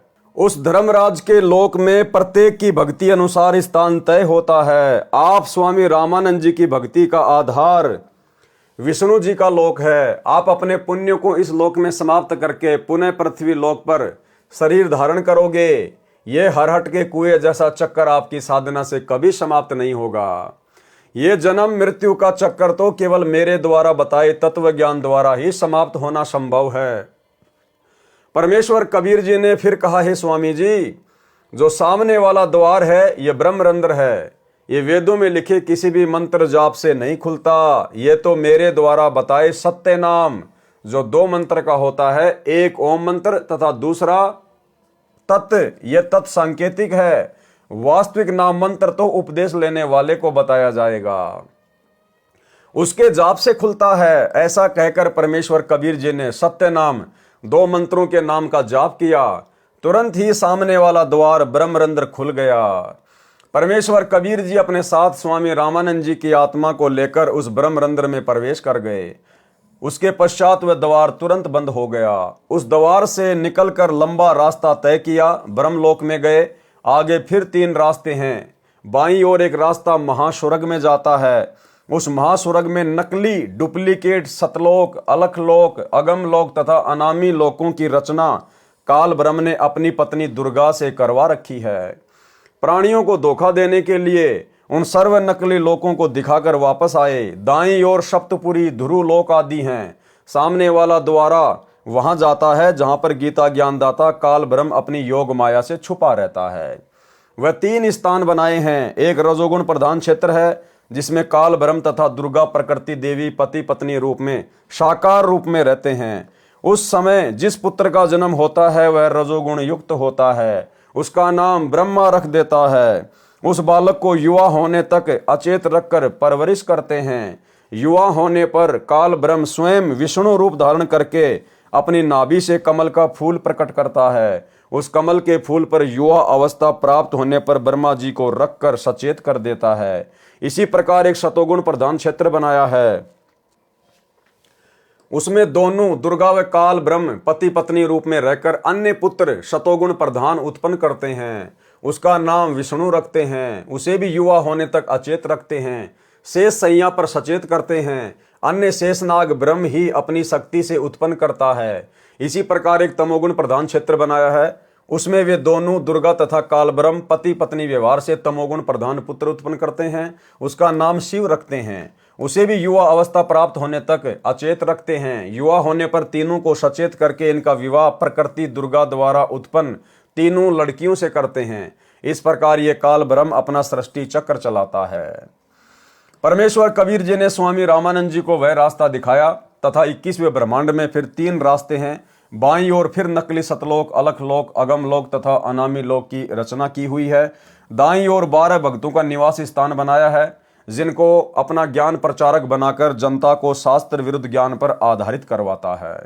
सामने वाला द्वार तपतशिला की ओर जाता है जहां पर यह काल ब्रह्म 1 लाख मानव शरीरधारी प्राणियों के सूक्ष्म शरीरों को तपाकर उनसे मैल निकाल कर खाता है। उस काल ब्रह्म के उस लोक के ऊपर एक द्वार है जो परब्रह्म अक्षर पुरुष के 7 संग ब्रह्मांडों में खुलता है। परब्रह्म के ब्रह्मांडों के अंतिम सिरे पर एक द्वार है जो सत्य पुरुष परम अक्षर ब्रह्म के लोक सत्य लोक की भंवर गुफा में खुलता है। फिर आगे सत्य लोक है जो वास्तविक सतलोक है। सतलोक में पूर्ण परमात्मा कबीर जी अन्य तेजोमय मानव सदृश शरीर में एक गुम्मद में एक ऊंचे सिंहासन पर विराजमान है। वहां सतलोक की सर्व वस्तुएं तथा सतलोकवासी सफेद प्रकाश युक्त हैं। सत्य पुरुष के शरीर का प्रकाश अत्यधिक सफेद है। सत्य पुरुष के एक रोमकूप का प्रकाश 1 लाख सूर्यों तथा इतने ही चंद्रमाओं के मिले जुले प्रकाश से भी अधिक है। परमेश्वर कबीर जी स्वामी रामानंद जी की आत्मा को साथ लेकर सतलोक में गए। वहां सभी आत्माओं का भी मानव सदृश शरीर है। उनके शरीर का भी सफेद प्रकाश है, परंतु सतलोक निवासियों के शरीर का प्रकाश 16 सूर्यों के प्रकाश के समान है। बालक रूपधारी कबीर देव ने अपने ही अन्य स्वरूप पर चंवर किया, जो स्वरूप अत्यधिक तेजोमय था तथा सिंहासन पर एक सफेद गुम्मद में विराजमान था। स्वामी रामानंद जी ने सोचा कि पूर्ण परमात्मा तो ये है जो तेजोमय शरीर युक्त है। ये बाल रूपधारी आत्मा कबीर यहाँ का अनुचर अर्थात सेवक होगा। स्वामी रामानंद जी ने इतना विचार ही किया था। उसी समय सिंहासन पर विराजमान तेजोमय शरीर युक्त परमात्मा सिंहासन त्याग कर खड़ा हो गया तथा बालक कबीर जी को सिंहासन पर बैठने के लिए प्रार्थना की। नीचे से रामानंद जी के साथ गया बालक कबीर जी उस सिंहासन पर विराजमान हो गए तथा वह तेजोमय शरीरधारी प्रभु बालक के सिर पर श्रद्धा से चंवर करने लगा। रामानंद जी ने सोचा, यह परमात्मा इस बच्चे पर चंवर करने लगा, ये बालक यहाँ का नौकर सेवक नहीं हो सकता। इतने में तेजोमय शरीर वाला परमात्मा उस बालक कबीर जी के शरीर में समा गया। बालक कबीर जी का शरीर उसी प्रकार उतने ही प्रकाश युक्त हो गया जितना पहले सिंहासन पर बैठे पुरुष परमेश्वर का था। इतनी लीला करके स्वामी रामानंद जी की आत्मा को वापस शरीर में भेज दिया। महर्षि रामानंद जी ने आंखें खोलकर देखा तो बालक रूपधारी परमेश्वर कबीर जी को सामने ही बैठा पाया। महर्षि रामानंद जी को पूर्ण विश्वास हो गया कि यह बालक कबीर जी ही परम अक्षर ब्रह्म अर्थात वासुदेव कुल का मालिक है। दोनों स्थानों ऊपर सत्यलोक में तथा नीचे पृथ्वीलोक में यहाँ पर स्वयं ही लीला कर रहा है। यही परम दिव्य पुरुष अर्थात आदि पुरुष है। सतलोक में जहां पर यह है परमात्मा मूल रूप में निवास करता है, वह सनातन परम धाम है। परमेश्वर कबीर जी ने इसी प्रकार संत गरीबदास जी महाराज छुडानी हरियाणा वाले को सर्व ब्रह्मांडों को प्रत्यक्ष दिखाया था, उनका ज्ञान योग खोल दिया था तथा परमेश्वर ने गरीबदास जी महाराज को स्वामी रामानंद जी के विषय में बताया था कि किस प्रकार से मैंने स्वामी जी को शरण में लिया था। महाराज गरीबदास जी ने अपनी अमृतवाणी में उल्लेख किया है। तहाँ वहाँ चित चक्रित भया देखी फजल दरबार, गरीबदास सिजदा किया हम पाए दीदार। बोलत रामानंद जी सुन कबीर करतार, गरीबदास सब रूप में तुम ही बोलन हार। दहू ठोर है एक तो भया एक से दोए, गरीबदास हम कारणे उतरे हो मगजोए। तुम साहिब तुम संत हो तुम सतगुरु तुम हंस, गरीबदास तुम रूप बिना और न दूजा अंश। तुम स्वामी मैं बाल बुद्धि भरम कर्म किए नाश, गरीबदास निज ब्रह्म तू हमरे दृढ़ विश्वास। सुन बे सुन से तुम परे उर से हमरे तीर, गरीबदास सरभंग में अविगत पुरुष कबीर। कोटि कोटि सिजदा किए कोटि कोटि प्रणाम, गरीबदास अनहद अधर हम पर से तुम धाम। बोले रामानंद जी सुनो कबीर सुभान, गरीबदास मुक्ता भये उदरे पिंड अरु प्राण। उपरोक्त वाणी का भावार्थ, सत्यलोक में तथा काशी नगर में पृथ्वी पर दोनों स्थानों पर परमात्मा कबीर जी को देखकर स्वामी रामानंद जी ने कहा है, कबीर परमात्मा आप दोनों स्थानों पर लीला कर रहे हो। आप ही निज ब्रह्म अर्थात गीता अध्याय 15 श्लोक 17 में कहा है कि उत्तम पुरुष अर्थात वास्तविक परमेश्वर तो क्षर पुरुष काल ब्रह्म तथा अक्षर पुरुष परब्रह्म से अन्य ही है। वही परमात्मा कहा जाता है जो तीनों लोकों में प्रवेश करके सबका धारण पोषण करता है। वह परम अक्षर ब्रह्म आप ही हैं। आप ही की शक्ति से सर्व प्राणी गति कर रहे हैं। मैंने आपका वह सनातन परम धाम आंखों देखा है तथा वास्तविक अनहद धुन तो ऊपर सत्यलोक में है। ऐसा कहकर स्वामी रामानंद जी ने कबीर परमेश्वर के चरणों में कोटि कोटि प्रणाम किया तथा कहा, आप परमेश्वर हो, आप ही सतगुरु तथा आप ही तत्वदर्शी संत हो। आप ही हंस तथा नीर खीर को भिन्न भिन्न करने वाले सच्चे भगत के गुणों युक्त हो। कबीर भगत नाम से यहाँ पर प्रसिद्ध हो। वास्तव में आप परमात्मा हो, मैं आपका भगत, आप मेरे गुरु जी। परमेश्वर कबीर जी ने कहा, हे स्वामी जी, गुरु जी तो आप ही रहो, मैं आपका शिष्य हूँ। ये गुरु परंपरा बनाए रखने के लिए अति आवश्यक है। यदि आप मेरे गुरु जी के रूप में नहीं रहोगे तो भविष्य में संत व भगत कहा करेंगे कि गुरु बनाने की कोई आवश्यकता नहीं है। सीधा ही परमात्मा से ही संपर्क करो। कबीर ने भी गुरु नहीं बनाया था। यानी भाई और बहनों, पंडित रामानंद जी ने जब ऊपर नीचे सब कुछ देख लिया कि भाई कबीर जी के अलावा और कोई परमात्मा नहीं है और सतलोक के अलावा और कोई मुक्ति धाम नहीं है। 104 वर्ष की आयु पंडित रामानंद जी की और कबीर परमेश्वर जी की 5 वर्ष की लीला में आयु। पंडित रामानंद जी ने उनके चरणों में कोटि कोटि प्रणाम किया, नमन किया और कहा, आज से मैं आपका शिष्य, आप मेरे गुरु। लेकिन कबीर परमेश्वर जी ने कहा कि पंडित जी, ये बात केवल आप और मेरे बीच की है, बाकी संसार की दृष्टि में आप मेरे गुरु बने रहिए, अन्यथा आने वाले समय में जब वो कलयुग की बिचली पीढ़ी का समय आएगा, उस समय फिर कौन भक्ति करेगा, कौन इस बात को मानेगा कि गुरु भी बनाना जरूरी है। लोग कहेंगे कबीर जी ने 650 साल पहले कौन सा गुरु बनाया था, गुरु बनाने की क्या आवश्यकता है भक्ति के लिए, मोक्ष के लिए। भाई और बहनों, ठीक यही लीला वर्तमान में चल रही है। वही कबीर परमात्मा जो 650 साल पहले काशी में प्रकट हुए थे, आज वर्तमान समय कलयुग की बिचली पीढ़ी में 8 सितंबर 1951 को प्रकट हैं। सन 1994 से उन्होंने अपना यथार्थ 13वां कबीर पंथ चलाया और इस कबीर परमेश्वर जी ने 17 फरवरी 1988 को आदरणीय गरीबदास जी के 12वें पंथ में प्रवेश करके और एक अच्छी आत्मा आदरणीय स्वामी रामदेवानंद जी को अपना मुंह बोला गुरु बनाया। यानी सतगुरु रामपाल जी का कोई गुरु नहीं था, क्योंकि ये तो जगत गुरु हैं और जगत गुरु का कोई गुरु नहीं होता, क्योंकि जगत गुरु स्वयं कबीर भगवान होता है। लेकिन इन्होंने गुरु शिष्य परंपरा का निर्वाह करते हुए और एक सच्चे भगत के लक्षण और गुणों को दर्शाते हुए आदरणीय रामदेवानंद जी को अपना मुंह बोला गुरु धारण किया।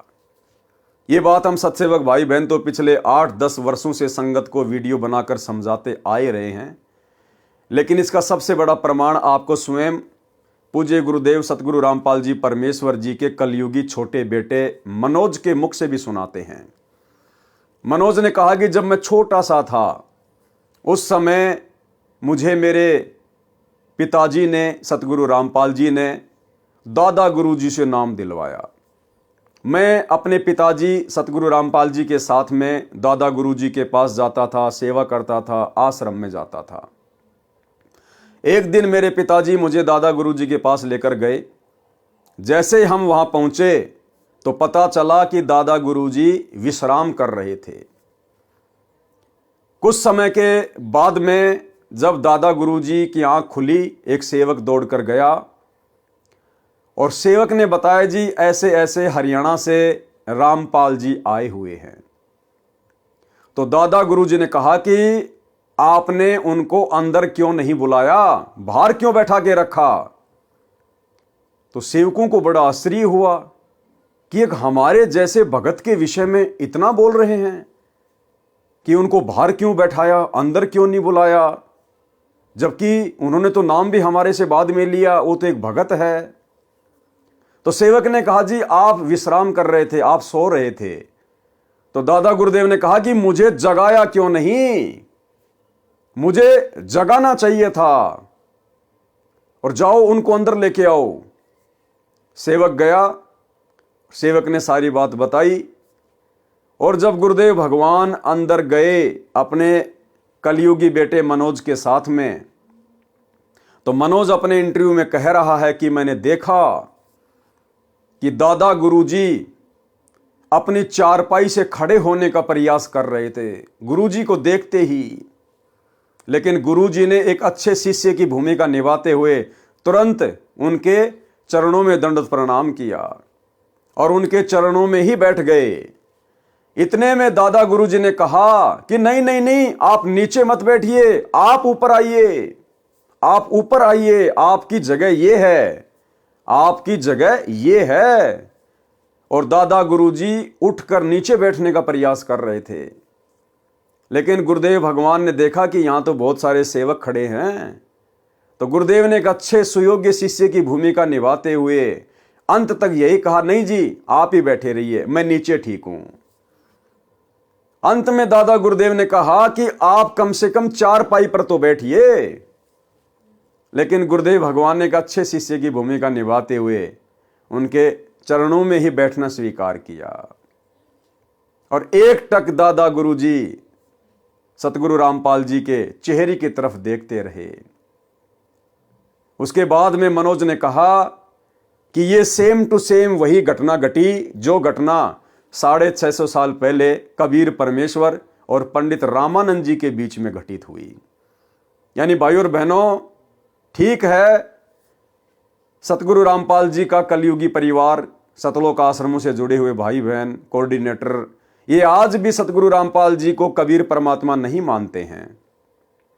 आज भी ये इन्हें पूर्ण परमात्मा नहीं मानते हैं। अगर मानते तो फिर सतगुरु रामपाल जी के रहते सहते वो दाढ़ी मूछ वाली कबीर जी की समझे जाने वाली फोटो को परमात्मा मानकर ये जून के महीने में उसका कबीर प्रकट दिवस ना मनाते।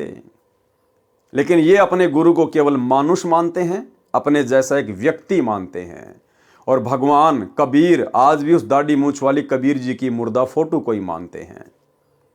तो आप जी मनोज के मुख से ये छोटा सा इंटरव्यू सुनिए जो आपके विश्वास को दृढ़ करेगा और आपको विश्वास अवश्य होगा कि हाँ, मेरे पूज्य गुरुदेव सतगुरु रामपाल जी परमेश्वर स्वयं कबीर परमात्मा है और ये सेम टू सेम वही लीला चल रही है जो लीला परमेश्वर जी ने 650 साल पहले की थी। सुनिए छोटा सा इंटरव्यू। सर, वो दौर चल ही रहा था, आपने इतनी सारी बातें बताई तो बहुत ही अनसुनी बातें हैं और बहुत ही रोचक बातें हैं। ऐसा कोई पल हो जब आपका स्कूल के समय का कोई ऐसी यादगार हो संत रामपाल जी से जुड़ी हो, आपको याद हो, वो हमारे दर्शकों को बताना चाहेंगे।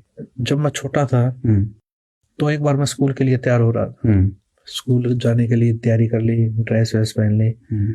तो पिताजी ऊपर एक रूम है, हमारा मकान है, उसके ऊपर रूम है, उस रूम से नीचे आए। मैं बोले कहाँ की तैयारी है? मैं बोला पापा जी स्कूल जा रहा हूँ मैं। तो पिताजी बोले अच्छा स्कूल की तैयारी है? माँ जी। मैं बोला चलो दादा गुरुजी के पास चलोगे? मैं बड़ा खुश हुआ, माँ स्कूल से छुट्टी लगेंगे और दादा गुरुजी के पास जाएंगे। तो बड़ी खुशी हुई, माँ जी चलूंगा। उसके बाद पिताजी ने मम्मी जी को बोला कि इसको तैयार कर दो और 2 जोड़ी कपड़े डाल दो, हम स्वामी रामदेव महाराज जी के पास पंजाब में तलवंडी बाई जा रहे हैं। तो मम्मी जी ने तैयार कर दिया, मैं चल पड़ा पिताजी के साथ। तो हम तलवंडी बाई पहुंचे। उस समय आना जाना क्या साधन से करते थे? उस समय बस से गए थे। उस समय संत रामपाल जी और बस से आना जाना करते थे। अच्छा, संत रामपाल जी बस से गए थे? हाँ, मैं और पिताजी संत रामपाल जी महाराज बस से तलवंडी बाई पहुंचे। तो वो टाइम था लगभग 12-1 बजे का था। 12-1 बजे हुए थे। तो हम तलवंडी बाई, जो स्वामी रामदेव जी महाराज के कई आश्रम है, तो वो तलवंडी बाई, मोगा, चुडानी, नजफगढ़, बहुत जगह आश्रम थे स्वामी रामदेव महाराज के। तो और लाखों की संख्या में स्वामी रामदेव महाराज के शिष्य भी थे। तो हम तलवंडी बाई पहुंचे आश्रम में। पहुंचने के बाद श्रद्धालु जो वहाँ सेवा कर रहे थे सबसे सच्चाई हुई, तो वहाँ बैठे। तो दादा गुरुदेव जी के बारे में पूछी, गुरुदेव जी कहाँ है? तो बताए जी वो विश्राम कर रहे हैं कमरे में अंदर। तो जब विश्राम कर रहे थे तो एक श्रद्धालु बोला जी दादा गुरुदेव जी को उठा देते हैं। तो गुरुजी ने मना कर दिया, नहीं, गुरुदेव जी को सोने दो, जब उठेंगे ना तब मिल लेंगे। ठीक है। तो हम गुरुदेव जी और दादा गुरुदेव जी का कमरा था, उससे बाहर बैठ गए। तो बाहर बैठ गए तो हम श्रद्धालु जो वहाँ सेवा कर रहे थे वो चाय ले आया। तो हमने वहाँ बैठकर चाय पी। तो चाय पी रहे थे, इतनी देर में अंदर से आवाज आई, खटखट की आवाज आई। तो जो सेवा कर रहा था वो, हाँ, जो श्रद्धालु वहाँ हमारे साथ बातचीत कर रहा था बैठा था, वो एकदम उठ के अंदर भागा। वो माँ क्या हुआ? पिताजी बोले क्या हुआ? गुरुदेव जी उठ गए हैं। तो वो भागा अंदर। तो अंदर गया तो हम बाहर खड़े थे, गुरुदेव जी इंतजार कर रहे थे हम। तो अंदर से जैसे श्रद्धालु ने जाके बताई कि हरियाणा से रामपाल जी आए हैं और उनका लड़का साथ आया है। तो दादा गुरुदेव जी अंदर से आवाज आ रही, अंदर क्यों नहीं बुलाया उनको? दादा गुरुदेव जी में अंदर क्यों नहीं आए, अंदर क्यों नहीं लेके आए आप उनको? अच्छा। वो कह रहा जी आप विश्राम कर रहे थे, उठाया क्यों नहीं मेरे को? अच्छा। आपने उठाया क्यों नहीं? जब वो आए हुए थे तो उठाया क्यों नहीं मेरे को? अंदर क्यों नहीं लेके आए आप? अच्छा। तो एक श्रद्धालु और था, वो भागा आया अंदर से बाहर, ने बोला जी गुरुदेव जी बुला रहे हैं आपको, अंदर आ जाओ, जल्दी आ जाओ, यानी कि जल्दी ही उसमें आओ। तो गुरुदेव जी बोले, बोले क्या बात हुई? उनको रोका, कुछ बात होगी क्या? कि वो बोले कोई ऐसी बात तो नहीं होगी जिससे दादा गुरुदेव जी स्वामी रामदेव जी महाराज मुझसे नाराज हो गए हो कभी? कोई ऐसी बात तो नहीं हो रखी है? गुरु जी बोले, बोला नहीं जी नाराज नहीं, वो तो यूं कह रहे हैं, वो तो ये दादा गुरुदेव जी ये कह रहे हैं उनको पहले क्यों नहीं बुलाया? अच्छा। मुझे उठाया क्यों नहीं? वो तो इसलिए बोल रहे हैं। तो उसके बाद अंदर गए तो दादा गुरुदेव जी यूं देखकर, रूम था तो दादा गुरुदेव जी यूं देखकर, यूं गेट की तरफ देखकर यूं उठ रहे। अच्छा। यानी कि गुरु जी अंदर आए, उनको देखकर उठने लगे। अच्छा। अपनी चारपाई से। अच्छा। हाँ, उठने लगे तो गुरु जी, हम स्पीड से चल ही रहे थे, जाके गुरुजी के चरण लिए, चरण लेके गुरुजी के खड़े, तो दादा गुरुजी उठ रहे थे, उठते साथ बोले जी आप यहाँ बैठिए। अच्छा। दादा गुरुदेव जी बोले जी आप बैठिए। संत रामपाल जी महाराज, संत रामपाल जी महाराज जी को बोले जी आप बैठिए यहाँ। आप श्रद्धालु जो दो सेवक थे वो खड़े थे वहाँ, वो भी आश्चर्य में, दादा गुरु जी क्या बोल रहे हैं। और दादा गुरुदेव जी हाथ जोड़ कर बोले जी आप बैठिए। तो गुरुदेव जी ने हाथ जोड़े, नौलाना ने नहीं जी आप बैठिए। गुरुदेव जी ये स्थान तो आपका है, आप बैठिए। गुरुदेव जी, दादा गुरुदेव जी भी यूं करके नहीं जी आप बैठिए। कम से कम 2-3 मिनट तक ये चीजें चलती रही। अच्छा। जैसे कोई घर में मेहमान आ जाता, हम कहते जी बैठिए, वो कहने नहीं जी पहले आप बैठिए। तो कम से कम 2-3 मिनट तक ये चीजें चली है, मैंने देखी है ये चीजें। बच्चा था उस समय, ध्यान नहीं था भाई इतना। सर ये तो जो आपने बताई ये बात बहुत ही अद्भुत है, क्योंकि सनातन धर्म में, हिंदू धर्म में, अपनी गुरु परंपरा में अगर देखा जाए तो गुरु पद उच्च होता है और शिष्य का स्थान जो होता है वो नीचे होता है। आज इस प्रकार से आप एक घटना का जिक्र कर रहे हैं तो स्वामी जी अपने चारपाई पे संत रामपाल जी महाराज को बिठाने के लिए बोल रहे हैं। जी जी, ये चीजें मुझे भी, चलो उस समय बचपना था इतनी समझ में, लेकिन आंखों के सामने ये चीजें चल तो रही थी। ये क्या हुआ उस समय? हाँ, ये क्या हो रहा है। और उस समय 2 सेवक भी वहीं खड़े, वो भी आश्चर्य में, उनकी भी वो भी यूं देख रहे बिल्कुल ये चीजें, स्वामी रामदेव जी महाराज जी मतलब क्या कर रहे हैं। तो ये चीजें 2-3 मिनट तक चली, वो मैंने देखी वहां पर। वो चीजें जब देखी तो गुरुदेव जी ने बड़े ही मतलब ये लगा लिए, बड़े ही आधीनता से कई बार प्रार्थना करने के बाद स्वामी रामदेव महाराज जी को चारपाई पे वापस बैठाया। फिर भी स्वामी रामदेव महाराज जी ये बोले वहां नहीं, चारपाई पे बैठो आप भी। गुरु जी को बोला आप चारपाई पे बैठो फिर भी। अच्छा। नीचे नहीं बैठना है। गुरुदेव जी ने चरण पकड़े और गुरु जी के चरण लिए, चरण लेके गुरुदेव जी नीचे बैठ गए, चरण दबाने लगे। गुरुदेव संत रामपाल जी महाराज जी बोले, नोला जी, संत रामपाल जी महाराज जी चरण सेवा करने लगे, तो मैं भी चरण सेवा करने लग गया। तो स्वामी रामदेव जी महाराज जी तब भी मैं देख रहा था, उस समय भी बड़े ही गुरुजों की तरफ देखते रहे, फिर भी मतलब यूं देखते रहे, गुरुजों की तरफ देखते रहे। अच्छा। हाँ, ये चीज बड़ा ही अचंभित लगी उस समय। मैं देख रहा था, मैं ये क्या चीज है क्या नहीं। श्रद्धालु जो सेवक खड़े थे वो तो मतलब ये लगा लीजिए देखते ही रहे, बिल्कुल आंखें फटी रह गई उनकी। दादा गुरुदेव जी क्या इतना महत्व दे रहे हैं, क्या बात है। तो ये चीजें मैंने देखी उस समय।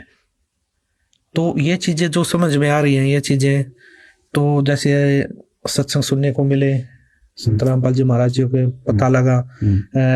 उस समय भी आज से 600 साल पहले भी ये घटना घटी थी। अच्छा, कैसे?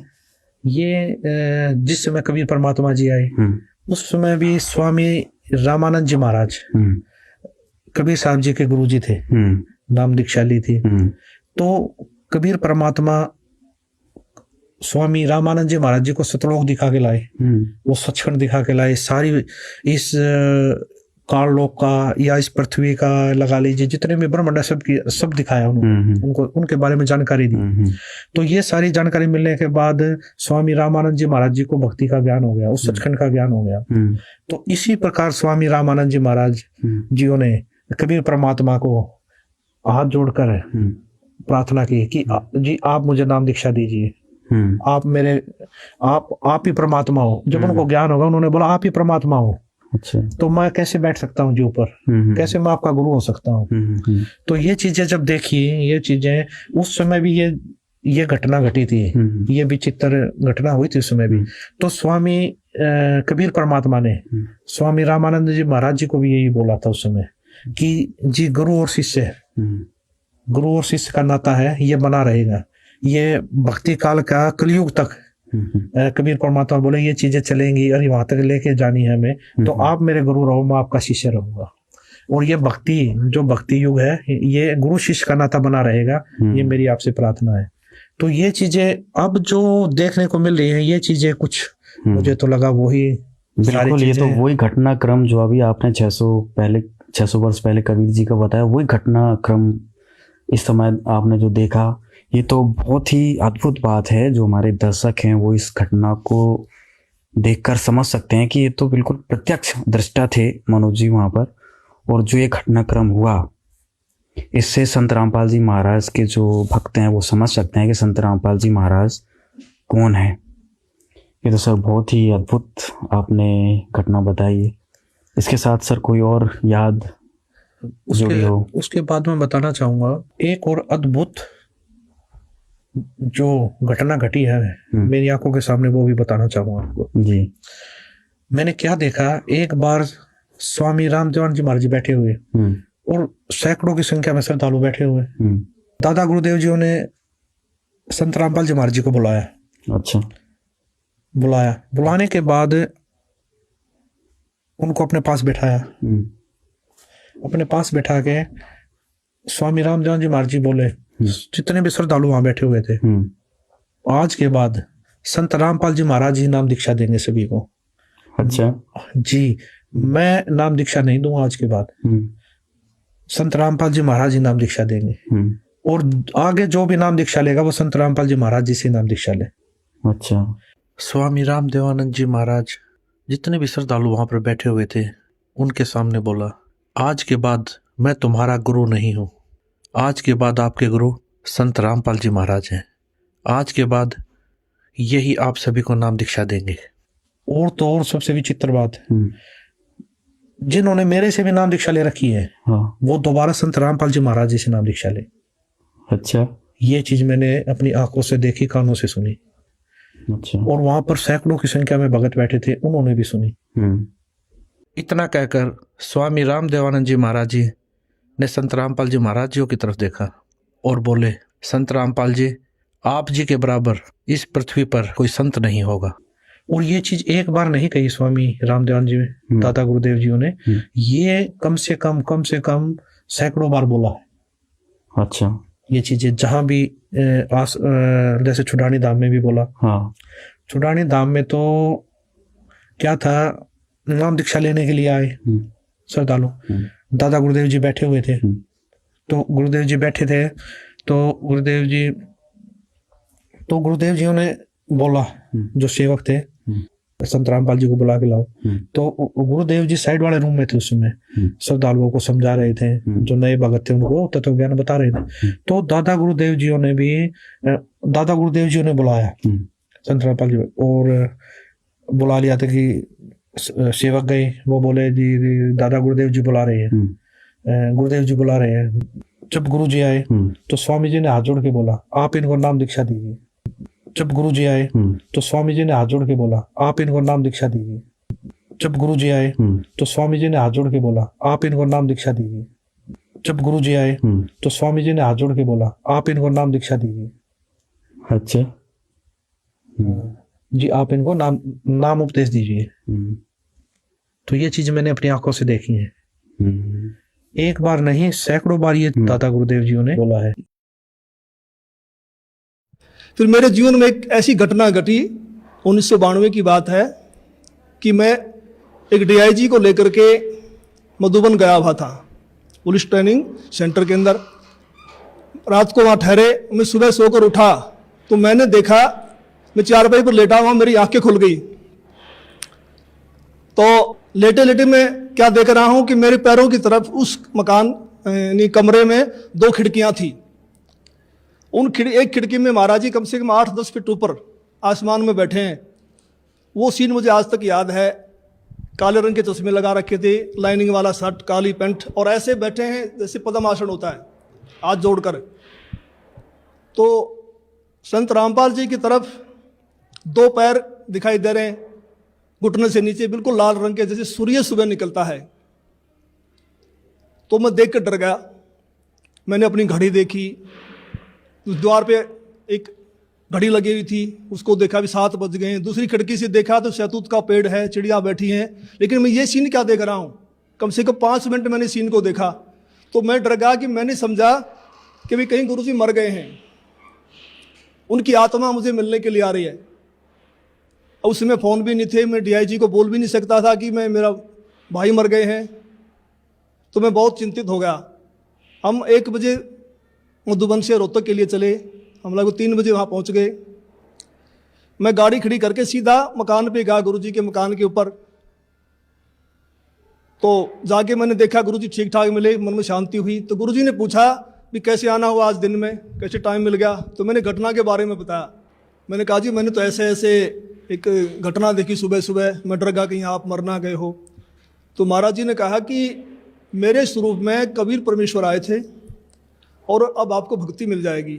तो मैंने कहा जी मैं तो ड्रिंक्स वगैरह कर लेता हूँ, वो छूटती नहीं, भक्ति कैसे करूँगा। तो गुरुजी ने कहा जा आज के बाद नहीं पिएगा। तो उनके एक शब्द से ऐसी दीवार खड़ी हो गई कि आज 1992 की बात है, आज 2013 हो गया, यानी लगभग 21 वर्ष हो गए। वो आज तक मैंने शराब को छुआ तक नहीं है। एक दिन संत रामपाल जी करनाल के अंदर एक भगत के घर गए हुए थे। हाँ, सतगुरु जी ने 3.5 घंटे के लगभग सत्संग किया। जब चलने लगे तो एक औरत ने, जो काफ़ी बुजुर्ग थी, कोई 65 साल के करीब उनकी उम्र रही होगी, उन्होंने कहा कि जी मैं आपसे कुछ बात करना चाहती हूँ। तो गुरुजी ने कहा ठीक है पूछो। तो उसने कहा जी आपने जैसे सत्संग समाप्त किया तो आपके ऊपर से कमल के फूल पर बैठा हुआ सफेद परमात्मा निकल के गया है, मानव सदर्श, और मैं कमल की पंखड़ी को बहुत दूर तक देखते रही ऐसे। तो संत रामपाल जी ने कहा फिर आपकी क्या सलाह है नाम लेने की। तो उसने कहा मैंने तो गुरु बनाया हुआ राधा स्वामी व्यास से, और मैं तो मंदिरों में भी जाती हूँ, देवताओं की पूजा भी करती हूँ। तो महाराज जी ने कहा देखो उनके फूटे भाग, ये सच्चाई को देखकर भी नहीं मान रही हैं। तो फिर हम चल पड़े। उस समय गुरु जी के पास सुमो गाड़ी होती थी, हम दिल्ली साइड में जा रहे थे। मैंने महाराज जी से प्रश्न किया कि महाराज जी परमात्मा का भी अजीब खेल है, जो ढूंढ रहे हैं उनको दर्शन नहीं दे रहे, और जिनको दर्शन दे दिए, जो इनको प्रकट होके बता गए, वे इसको मान नहीं रहे कि परमात्मा की क्या लीला है। तो महाराज जी ने कहा ये बुद्धि से परे का विषय है और इसको आप नहीं समझ पाएंगे। फिर मैंने कहा जी बताओ, दया करो। संत रामपाल जी ने बताया कि ये औरत 600 वर्ष पहले जब कबीर परमेश्वर आए थे, उनकी शिष्या थी। इन्होंने लगभग 5-6 महीने भक्ति की, फिर इन्होंने नाम छोड़ दिए। उसी प्रथम मंत्र के प्रभाव से इसको मानवश्री मिलते आ रहे हैं, भक्ति में रुचि है। अब ये समझ रही है कि जो मेरे को छोटा मोटा लाभ मिल रहा है ये देव देवता या मेरा पुराना गुरु दे रहा है, जो उन्होंने बनाया हुआ है, उस डर के मारे नहीं छोड़ना पा रही। तो मैंने फिर प्रश्न किया कि महाराज जी मैंने तो ये पूछा है कि इनको दर्शन क्यों दिए। तो गुरु जी ने कहा, संत रामपाल जी बोले कि परमात्मा किसी की उधार नहीं रखता, ये कल को मरेगी, नरक में जाएगी, वहाँ उसको बड़ा कष्ट होगा। जब आत्मा रोती है तो परमात्मा को आना पड़ता है, मन के नहीं सुनता परमात्मा। तो फिर ये आत्मा वहाँ सवाल करती है कि जी आपकी भक्ति का हमें ज्ञान नहीं था, हमने भक्ति तो बहुत की। तो वहाँ परमात्मा ये सीनरी दिखाएंगे, ये सारी फिल्म दिखाएंगे कि 3-3.5 घंटे मैंने सत्संग सुनाया, आप क्या भक्ति कर रहे हो, इसका क्या लाभ है, मेरी भक्ति क्या है, और जाते समय दर्शन दे दिए। तो परमात्मा ने अपने सिर से भार उतार दिया, पर ये आत्मा बोल नहीं पाएगी, चुप हो जाएगी। तो मेरा भगत समाज से यही बार बार निवेदन है कि ऐसा मौका बार बार नहीं आता, तो संत रामपाल जी की शरण में आकर के अपना आत्म कल्याण करवाएं। सत साहिब। धन्यवाद आपको। तो भाई और बहनों, आपको विश्वास हो जाना चाहिए कि धरती पर यदि एकमात्र कोई कबीर देव है तो सतगुरु रामपाल जी परमेश्वर हैं। और जिसको ये विश्वास हो जाएगा फिर वो नकली कबीर को नहीं पूजेगा। उस दाढ़ी मूंछ वाली कबीर जी की नकली फोटो को अपने घर पर, अपने दरबार में, अपने लॉकेट में नहीं रखेगा। और यदि इतना सब कुछ आंखों के सामने प्रमाण देखने के बावजूद भी उस नकली कबीर की फोटो को अपने लॉकेट में रखेगा, घर के दरबार में फोटो में रखेगा, घर की दीवारों पर रखेगा, जून के महीने में उसका कबीर प्रकट दिवस मनाएगा, उस नकली मुर्दा फोटो को दंडवत करेगा, तो भाई और बहनों वो आत्मा फिर मोक्ष प्राप्त करने के लक्षणों युक्त नहीं है। परमेश्वर कबीर जी ने कहा, हे स्वामी जी, गुरु जी तो आप ही रहो, मैं आपका शिष्य हूं। ये गुरु परंपरा बनाए रखने के लिए अति आवश्यक है। यदि आप मेरे गुरु जी रूप में नहीं रहोगे तो भविष्य में संत व भगत कहा करेंगे कि गुरु बनाने की कोई आवश्यकता नहीं है, सीधा ही परमात्मा से ही संपर्क करो। कबीर ने भी गुरु नहीं बनाया था। हे स्वामी जी, काल प्रेरित व्यक्ति ऐसी ऐसी बातें बनाकर श्रद्धालुओं को भक्ति की दिशा से भ्रष्ट किया करेंगे तथा काल के जाल में फांसे रखेंगे। इसलिए संसार की दृष्टि पे आप मेरे गुरुजी की भूमिका कीजिए तथा वास्तव में जो साधना की विधि मैं बताऊं आप वैसे भक्ति कीजिए। स्वामी रामानंद जी ने कबीर परमेश्वर जी की बात को स्वीकार किया। कबीर परमेश्वर जी एक रूप में स्वामी रामानंद जी को तत्व ज्ञान सुना रहे थे तथा अन्य रूप धारण करके कुछ ही समय उपरांत अपने घर पर आ गए, क्योंकि वहां नीरू तथा नीमा अति चिंतित थे। बच्चे को सकुशल घर लौट आने पर नीरू तथा नीमा ने परमेश्वर का शुक्रिया किया। अपने बच्चे कबीर को सीने से लगाकर नीमा रोने लगी तथा बच्चे को अपने पति नीरू के पास ले गई। नीरू ने भी बच्चे कबीर से प्यार किया। नीरू ने पूछा, बेटा आपको उन ब्राह्मणों ने मारा तो नहीं? कबीर जी बोले, नहीं पिताजी, स्वामी रामानंद जी बहुत अच्छे हैं, मैंने उनको गुरु बना लिया है। उन्होंने मुझको सर्व ब्राह्मण समाज के समक्ष सीने से लगाकर कहा है ये मेरा शिष्य है।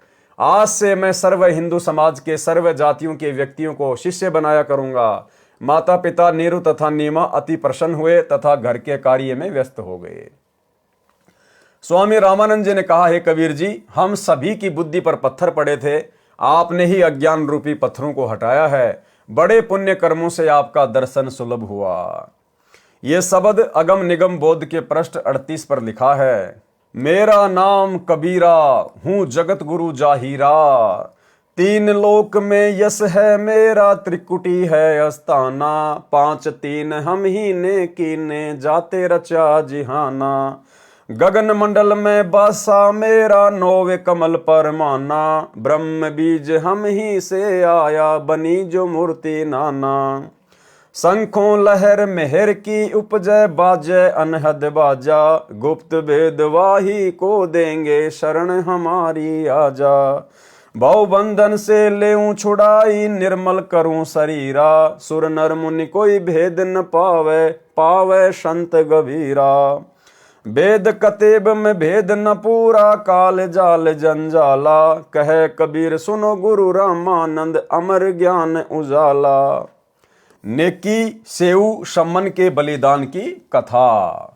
तो भाई और बहनों, आज के वीडियो में केवल इतना ही, क्योंकि गुरुदेव के कर कमल से लिखित पवित्र ग्रंथ कबीर सागर के सरलार्थ के ऊपर जो वीडियो बनाए जा रहे हैं और वर्तमान में जो वीडियो बन रहे हैं ये कुछ रोचक कथाओं के ऊपर हैं।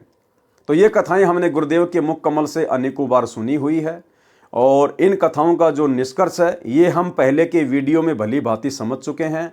तो वर्तमान में इन रोचक कथाओं को केवल हम गुरुदेव के कर कमल से लिखित होने के कारण हम इनको पढ़ेंगे। इनको पढ़ने मात्र से, इनको सुनने मात्र से भी हम ढेर सारे पुण्य के भागी बनते हैं। तो भाई और बहनों, आज के वीडियो में केवल इतना ही। कल रात्रि 8 बजे फिर से दास के Facebook page Pawan Das is live के ऊपर लाइव जुड़िए एक नए वीडियो के साथ में। तब तक गुरुदेव भगवान हम सबको आज्ञा दें, इजाज़त दें, आशीर्वाद दें। बंदी छोड़ सतगुरु रामपाल जी भगवान की जय हो।